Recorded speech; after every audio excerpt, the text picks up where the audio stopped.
So I would like to ask you, Kendi, to first introduce yourself. My name is Joy Kendi.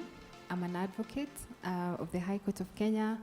I have been practicing law and specifically employment law for the last 5 or so years, and I'm happy to be here. Thank you. Irene, you wear 2 hats, so introduce yourself with the first hat of the longest serving employer of a nanny, and then I will allow you to introduce you with the second hat at the end. Thank you, Zachary. So my name is CPA Irene Ngure. By profession, I'm an accountant. By day, I'm a finance manager. I am in the manufacturing industry, and I am a mom of 3 boys, a happy wife, and an employer of a house manager. I see. I want to start with you because you indicated that you've had one house manager for 19 years. Yes, 19. That's correct. You meant 19, right? 19 years, yes. Do you know how long 19 years is? Those are 2 regimes. Yes. Like you have seen 2 presidents with 1 nanny, maybe 3. Yes. I still can't wrap my mind. And you posted it on LinkedIn. I didn't even know that. I was like, Ati, what? Can you explain to us how did you do it? I saw, and you asked me whether I meant 19 months. Yes, because, well. No, I meant 19 years. So how did I do it? Let me give the history of how I met my nanny, or how my nanny came to be into our household. So when I got married, there was a place we were living, and she used to work in another house. So I used to meet her just when I'm leaving in the morning and all that. So I knew her just by seeing her as an employee of another house. So when I was about to have my baby, of course I knew I needed a nanny. I told her, when you're going home, please, she was going home, I think for Christmas. Please help me find someone. As in, when you're coming back, please get me someone, because I had no idea where to get a nanny. I was a young girl, I was having my first baby, and I was lost. So it's either you tell people in Ushago to help you find a nanny. So I had told my in-laws, and I think I had told even my family, I'm looking for a nanny. And that time, bureaus were not big. I think these days, getting a nanny in a professional setting the profession has grown. That time it was mostly from a referral. So I told her, I'm looking for a nanny. Please, if you hear someone when you're coming, when you go to Shags, please get me one. And I actually even settled for someone who my family had gotten me. And then like 2 days later, she called me. So my current nanny called me and asked me, have you gotten someone? I told her I'd gotten someone, but I've not settled. And she asked me, can I come? And I asked her, what do you mean you can come? She told me the current employer had told her that she's not coming back to Nairobi. She's Meru, so she's not coming back to Nairobi. And she doesn't want to stay in Shags. So she was looking for someone. I told her, yeah, why not? Yeah, that was 2006, and she's still with us today, yes. Oh, wait a minute, she's still with you? Yes. Today? Yes. Okay. Yeah. Is she here? No, she's not. Okay, she's not here. Wow. All right. Yes. So I see something. I see some foresight. You started looking even before you got your baby. You started looking ahead of time. Yeah. What do you think are some of the mistakes people make when they are looking for especially first-time mothers, when they're looking for nannies? I think from me, maybe the mistake even I could have done is gotten someone maybe from where I come from or from where I'm married. Because I'm not sure whether that would have worked for me, because someone who maybe knew about me, knew about where I come from, knew about my husband's sides, or like had a background about me in whichever setting, especially from the village. People mostly get nannies from the village. But this is someone I met while they are working. So, and we didn't have any background information and all that. So I think that worked. All Yeah, right. that was one of a good contributor. From the beginning, there was a lot of respect because there was no familiarity, zero. Yeah. So you've only had one nanny? I've only employed her, and I have 3 boys. Our firstborn is 19 because my nanny joined us when she was just about to be born. So she has helped raise that boy who is 19 years, so she's in university. We have a 14-year-old who she has been with from day one, and we have a 12-year-old. So my kids only know her, so yes. So in terms of having one nanny, how do you think that has really helped you with regards to managing your home, raising your children, but also building your profession? Everything. Actually, I'd say having her is what has really helped me propel, especially career-wise, and also be able to do many other things. Of course, I do many other things, because I have never had the worry of I wake up in the morning and my nanny is leaving. I've been able to go back to school. I've been able to do so many projects. So having her has brought a lot of stability, because I don't mind even if I would leave my son at 9 months, and I would travel even for 2 weeks, and I would not be like, is he fed? What is happening in the house? Yeah, personally, I say I work in the office. I don't work at home. She's the one who works at home, yes. What? Now, I'm sure it's not been all rosy. There have been conflicts, disagreements. Yes.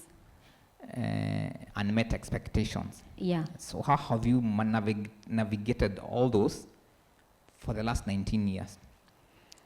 I think one thing is boundaries. I think I set boundaries quite early, in terms of, and when I read this manual yesterday, and I was like, oh, so this is one of the things which has helped our relationship work. Because one of the things, and when people hear we have been with her for 19 years, they say like, oh, so she's family. And I'm like, no, she's not. Yes, she's not family. She's an employee. And our relationship is employer-employee. We are not friends. We are not like, we sit and watch TV. No, we don't do that. Okay. In fact, we'll not like sit in the same space. So when we come home, that is our space, not her space. Okay. So I think that has really maintained that respect. And of course, I have communicated. And every time there is something I need to communicate, I do. Of course, I didn't know about the manual, and it would have been a very good idea, especially when you are raising kids. So this book is really good in offering guidance. But also, what has helped is that I give her a lot of freedom. I don't micromanage. I don't say cook this, don't do this. So that has also given her a lot of space to really do a lot of things on her own. So I saw so many definitions of them here, but I think for me, a house manager, yes. Because I don't know much about the kids' routine, especially in the morning. I wouldn't know where are the clothes, what time do they need to wake up, prepare breakfast and all that. So yes, she runs the home quite a lot, yes. You have grown professionally over the years. Yes. How has she grown professionally over the years with you? So I took her to college. She did catering. She's an extremely good caterer. Oh. So, and I was hoping that she can do that even if she's not working for me. So what she does now, if someone in the neighborhood has maybe guests or whatever, she can go and cook for them. She does samosas and the pre-cooked and sell such things. Though I find that most of the time I'm the one who get her the jobs. So I don't know whether she's able to do it on her own, because most of the clients are my friends. So yes, but she has a skill which she has learned from home. So how come no one is, you are still stuck in book night? Why is no one clapping for this lady, amazing woman? Can we do a story about her and her house help? Betty, wow, I'm impressed. I don't know nanny dramas. Wow. I hear people talking about nanny dramas. I have no idea what that is. Yes. Wow. Yeah. When you joined this panel, you were smiling. Now you're not smiling anymore. Are you intimidated? No. I'm actually impressed. You are impressed. I am impressed. Thank you. And so I want to loop you in this conversation because Kenyans, we are experts at informality. So we bring in a relative who's underage, so we're not sure whether she's an employee or it's someone we're helping out, taking them through college, maybe we're paying them through barter, or we've given them responsibility as a family member, there are obligations, but there is no compensation. From a legal standpoint, what does the law say about onboarding and retaining a house help? Because really a house help is considered an employee under the law. So in terms of onboarding, training, all those things, they're supposed to be taken care of in that space of this is work. This is actual work where someone is offering their services for you to pay them for those services. So my answer is that under the law, they are considered employees. That's the direct answer, especially for those people who are working or living with us, in this case, which is what most people know. The others would be categorized differently. That is someone like maybe someone who just comes for a few hours in a day. That will be considered differently. But someone who is living with you, working for you maybe in the morning, 6:30 to the evening, that would be considered an employee. So then if they're considered an employee, what does the labor law say about employee compensation, leave days, notice of pay? Yes. So does this apply to house help? It applies to the kind of people who work with Irene at the office? Yes, so that's now, once you become an employee, and now once we classify you as an employee, all those rights that are outlined in the Employment Act in Kenya apply to you. The first one is, as you have said, you're supposed to be paid a certain minimum wage. Every year, the government releases the minimum wage. It releases a guide.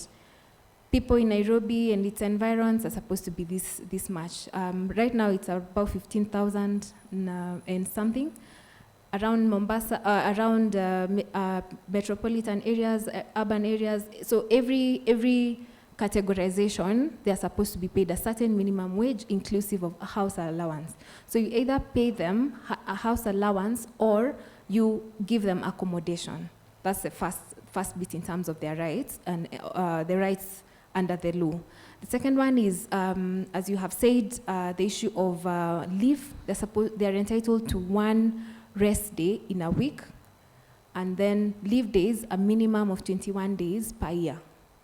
After 12 months of work, you are supposed to take a minimum of 21 days, which at least should be taken at the time when both of you have agreed. That's another right. The other right is that they're supposed also to have contracts. Once you have employed someone for a minimum or more than 3 months, they're supposed to have a contract. So it's not a must for it to be a complicated, just a simple agreement between the two people that this is our terms of engagement. And then the other thing that also now comes hand in hand with the contract is a job description in terms of this is what you're supposed to be doing. You are supposed to do this, housework, cleaning, this, so that the parameters of engagement are set and both people are clear, both parties are clear in terms of what needs to be done. So in terms of the question of informality that you've asked, it's supposed to be also a formal engagement, formal professional engagement, not what we have seen as most people have been doing. Yeah, that's in terms of the actual practical aspects. Yeah. Informality nature of Kenyans. So what are the risks of, say, engaging a house help informally or engaging an underage house help in no? The first one, in terms of engaging informally, you look at it, especially the way we come and say, you come and work in my house. First of all, not even looking at the legal side, there's just ambiguity. We just don't know what you need to do, or even if you don't know how to do, it's changing goalposts. So there is always the need to have a formalized engagement, which will be able to set out the terms of engagement, so that even when now we come to termination and termination at the end, if the law prescribes how someone should be terminated. That's something I didn't say. Yeah, but so that when we come to the termination, we know I am paying you notice period because this and this has happened, and we will discipline you when this and this happens. So that helps to avoid the ambiguity, or also to clarify expectations. But also the other thing is that it's normally your word against my word if there's no formal and written thing. So for the employer, I'll actually say for the employer, it's worse on your side, because most of the time you find when you have disputes, it will be the employee complaining.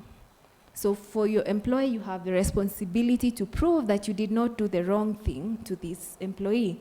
So if you have the burden and there's nothing written, so how do you prove that you actually did the right thing? So that what that does is that it will, making things formal saves you legal costs and time and money generally. But also the other thing is also as you move on, there is clarity in terms of, it will save you time in terms of there's clarity of what needs to be done, that this employee knows that they're supposed to do this within this time, and if they don't do, there are consequences. So it will actually streamline and make life easier for you. Two hypothetical scenarios. For instance, your nanny has tested positive to HIV, for instance. Should you dismiss her? What does the law provide for that? Now, one of the things is that the law has penalties for dismissal, unfair dismissal. So, and such a scenario is a very interesting scenario because of the way the nature of the home is very personal. So what that does is that you're not in law allowed to discriminate against an employee because of their HIV status, pregnancy, race, religion, all those things.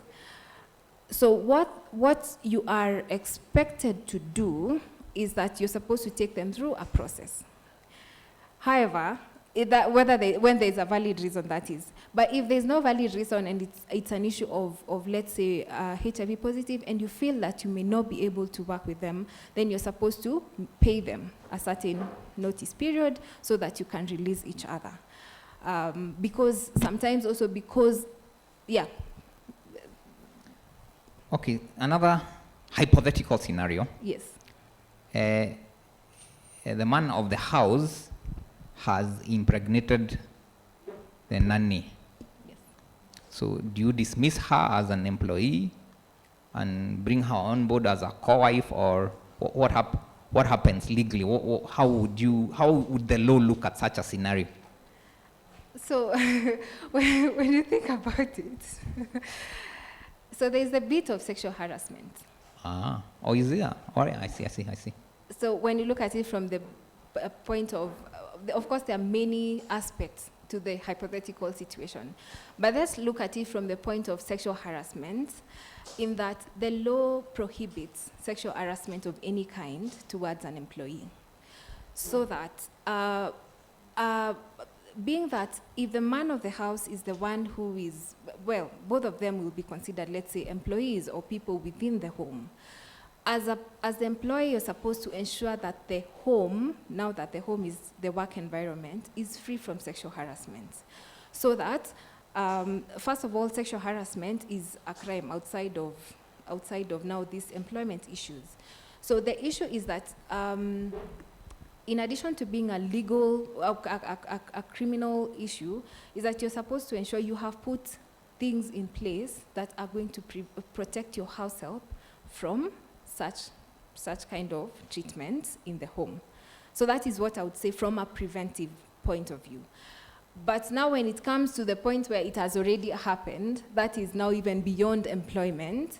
And now when even they go now to court, because now that becomes now, it goes a step further, the employee is able to claim and show that this happened in case now the employee, the court will weigh based on the circumstances and now may award damages or may award the employee the house help damages because of the wrongs that have been done to her.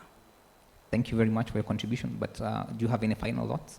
The issue of underage. Yes. I think that comes up a lot, and the Employment Act is very clear that domestic work for anyone below 18 years is prohibited. So basically, if you're employing someone who is below 18 years, that's a crime, and you can be fined for that. So it is good that now transitioning to my final thoughts, I think as the manual is encouraging, there is the need for giving dignified treatment, just like any other employee to house helps. And that is done by joint efforts, both the nanny in following the laid down regulations, but at the same time by the employer in ensuring that they follow the law and they really educate themselves or are aware of what they are required to do, and they do it so that it creates an environment where both parties can be able to engage respectfully, and they are able to get value while the nanny on the other side is also getting value, but at the same time is able to thrive in a good workplace. All right, so thank you very much. And Irene, your final thoughts? My final thought is nannies, we need them. There's a quote that says that every wife needs a wife.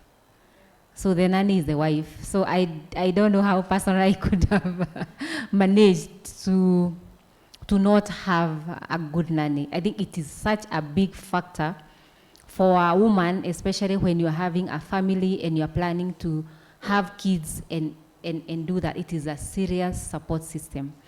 And having that in mind, then it means that the way we treat them is very key. This is not someone you're helping. In more of the times, this person is helping you. Because you can imagine if you have a meeting in the morning and the nanny say, I am going, and you have a 4-month-old baby. That can translate into so many things for you career-wise, which can go wrong. So for me, I always look at my nanny as this person is serving me, giving me a service and doing it well. So I owe her respect, I owe her just being kind and all that. Not just myself, even my husband and the kids. And of course the relatives, because you see, she knows all our family on both sides. So there's, like you can't disrespect my nanny, you can't come to my house and my nanny does things for you or wash your clothes and no.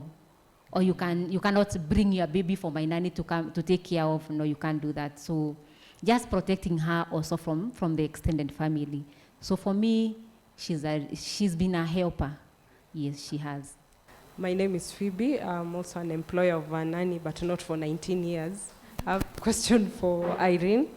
What have you done to your nanny? Because I see most people say I've stayed with her for 19 years. I think Somi tried to ask you, and you said professionally you've built her. Do you have any retirement plan for that nanny? Do you have any plans when your kids are all grown? What about her? She might be too old to work, for example, but have you made any plans for her retirement? Also, were you taking care of her medical cover? What were the incentives to make her stay with you that long? Yeah, that would be a good thing to learn from you. Thank you. I think the first incentive is a good working environment. Actually, even when she's talking with my sister, she's like, you know, Mama Brendan cannot make noise to you or shout and all that. So like, is this a place I would love to work? So just making sure that it is peaceful. And you see sometimes the nanny is very good, but the kids can harass the nanny and they are allowed to do it. So just ensuring that this person is respected. So the working environment is good. This is a home, and all of us live here. Let us live here happily. So everyone respects each other. And I've seen the manual is, I think, I didn't know there was a manual. I interacted with it the first time yesterday, and this is one recipe for a peaceful working relationship. So for me, that has been the first thing, that this is a peaceful place to work.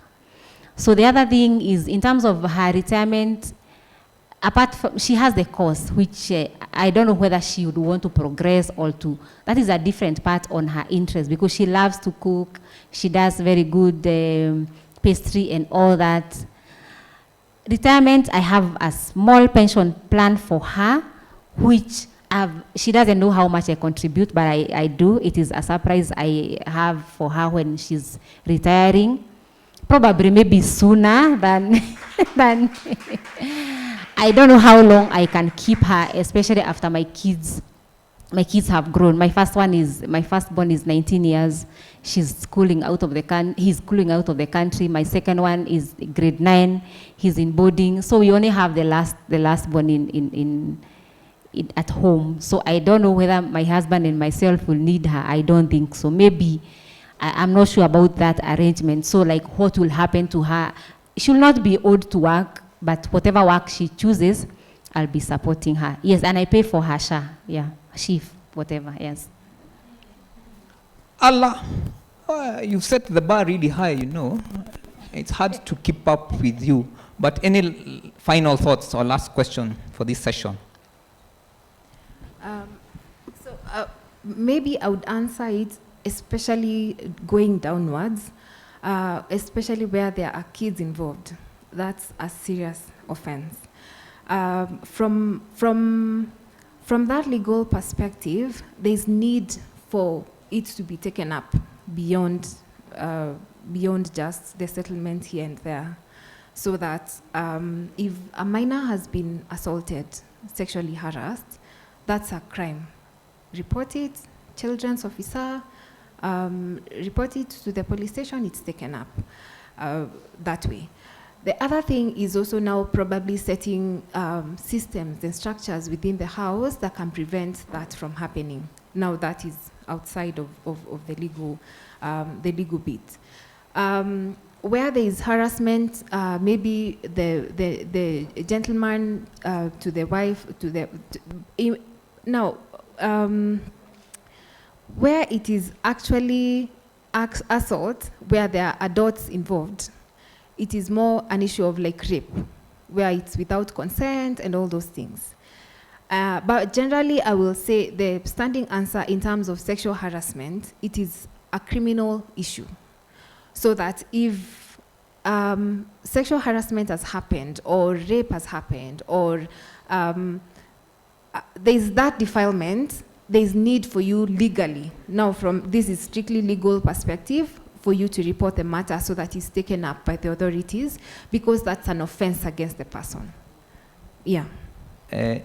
Irene, you wear another hat that related to ladies reading books. And I would like to give you this opportunity to tell us more about what that is about. Thank you, Zachary. So we have a book club. It's called the Ladies Book Breakfast Forum.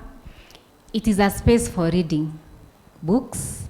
It is for women only, mostly women professionals. So when COVID came, personally I love to read. So when COVID came, I think we were isolated, and of course we were looking for things to do. Of course, we know people did so many things during COVID, learn skills and all that. So for me, there is a men book club, which is for the gentlemen. And I was admiring what they were doing. They would meet in a restaurant and discuss a book. But when COVID came, they started to meet online. And for me, the festival would not have worked, of course, travel and all that. But when I saw the online bit, and the founder of the men's book club gave me a challenge, like, why don't you start it? So I just inboxed several of my colleagues on LinkedIn, so people in finance mostly, and we formed a group. We were 27 of us, mostly people from finance. There were tax experts, accountants, auditors, and all that. And when we started reading, I think the first book attracted a lot of interest. And we had our first physical meetup. That time there was a lot of restriction.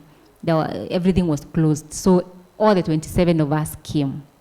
So it was such a good space, and we built a lot of strong friendships and all that. During that time, we had a question: do we open it up for other people? Because people used to ask us a lot on LinkedIn how they can join.